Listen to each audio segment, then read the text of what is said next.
Hi again, everybody. I'm back again with another book review for tonight. The book that I read recently was, and just finished, V.C. Andrews' Flowers in the Attic.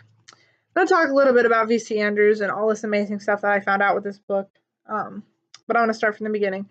I first got introduced to V.C. Andrews through a series called Christopher's Diaries, and if you don't know what Christopher's Diaries is, and this is crazy to me, but I guess V.C. Andrews passed away in, I can't remember what year, but she has passed. And I don't know if it was her family or who I remember reading about, but someone hired someone or someone's, I can't remember that either, but hired people or person to write under V.C. Andrews' name. So that's pretty awesome. Like, me as an author, I would totally want that in my future if I have, books to write and stuff, and I don't want to have my legacy die. But when I read the Christopher's Diaries, I should have read the original. I'll just tell you that much. I don't like it when I read like the second or third novel in a series, or like if an author has written a beginning set of books and then transitions on into newer ones that are more recent, because sometimes the changes between the two are so great that they bother me because it takes away from the original plotline. That's why a lot of times with movies, I will read the book first and then watch the movie, which is what I'm going to do with this book. I plan on it. It was really, really good. So I read Christopher's Diaries, and basically what it is like the same thing as Flowers in the Attic, except from Christopher's point of view. The first book was really good. The second book kind of felt like it was just dragging through this.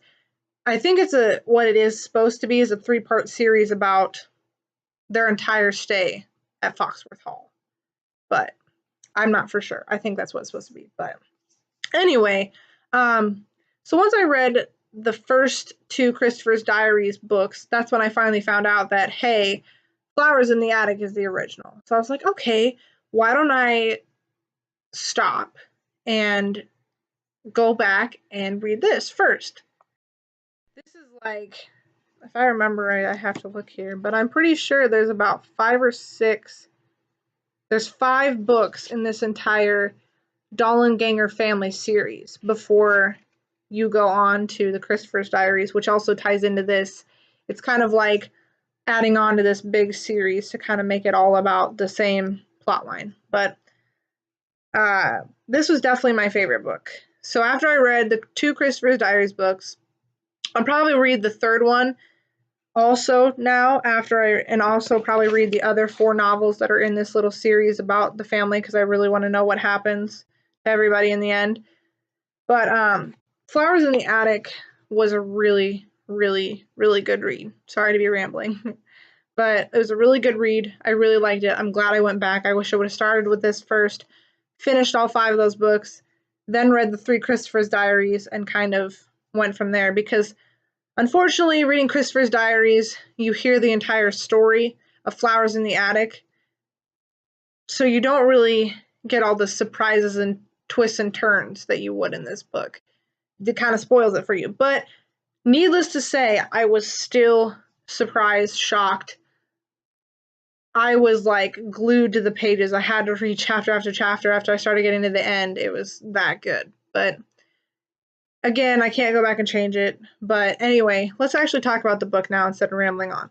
Anyway, Flowers in the Attic, without giving way too much away, because I do not want to spoil it for anybody. I'm glad no one spoiled it for me. I kind of still mad at myself. I read the Christopher's Diaries and kind of spoiled the entire story for me before I actually read the original book, but was still surprised and shocked the entire read of this. Flowers in the Attic starts out with the 2 main-ish characters, Christopher and Kathy, and their mom and dad. And then along the way, the mother gets pregnant, and you kind of see a conflict between Kathy and her mother, and that's kind of a frequency throughout the book. It seems like Kathy and her mother are always not getting along, and that's important to the plotline at some point. But after a little bit of fighting, she can't really change the fact her mother's pregnant. They have 2 more, and so now you have Christopher, Kathy, and Corey and Carrie. And they're a very happy family. They're very loving. People nicknamed the Dollanganger family, the little kids, the Dresden dolls, because they all look so perfect and porcelain and beautiful. They're like the perfect kids ever. But it's a very happy family, and then all of a sudden one day tragedy strikes the family, and they're kind of left with, what do we do now? They have no idea where to go from here. So the mother comes up with a solution.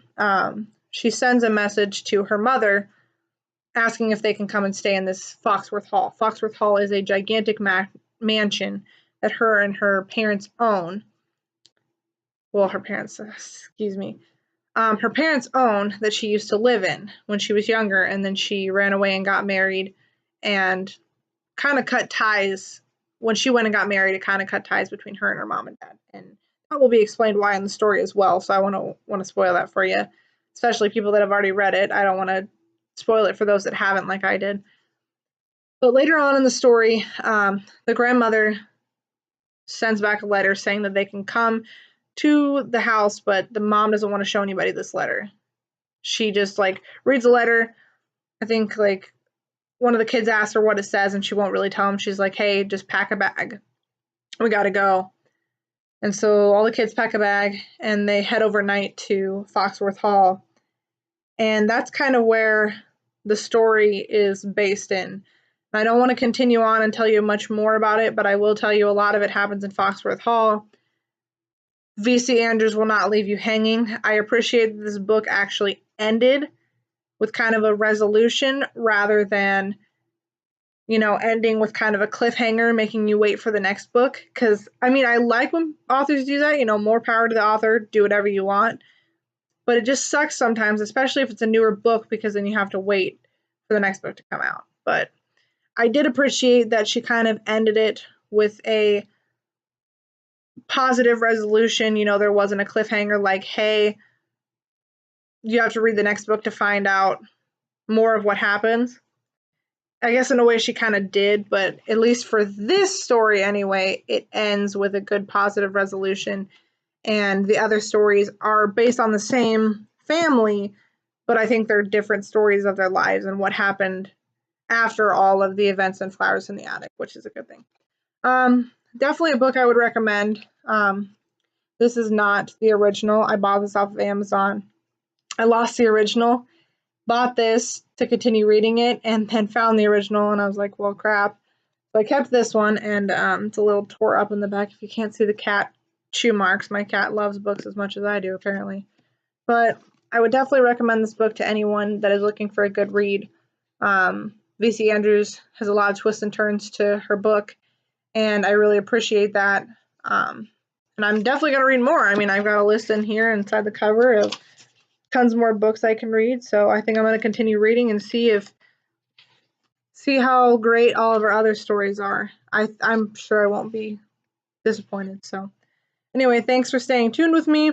Hopefully here soon I will have another book review for you, and it might be a little bit shorter, and you'll see why later on. I won't give it away, but hopefully you guys will enjoy it. Now, if anybody is actually watching these, if you can give me feedback, if you like this, or if you don't like this, kind of give me some positive feedback, some constructive criticism. Tell me what I should do different about this blog, because I feel like maybe less people have started watching since I did the videos, or maybe nobody was watching at all. But if you want to comment, share some feedback, constructive criticism, positive feedback, and constructive criticism is more nicely put as negative criticism. If you want to say something mean, go ahead, but put it in a nice way that is like, it sucks, but this is what could be better about it. So anyway, stay tuned for next week or even tomorrow. I'll have a new book for you.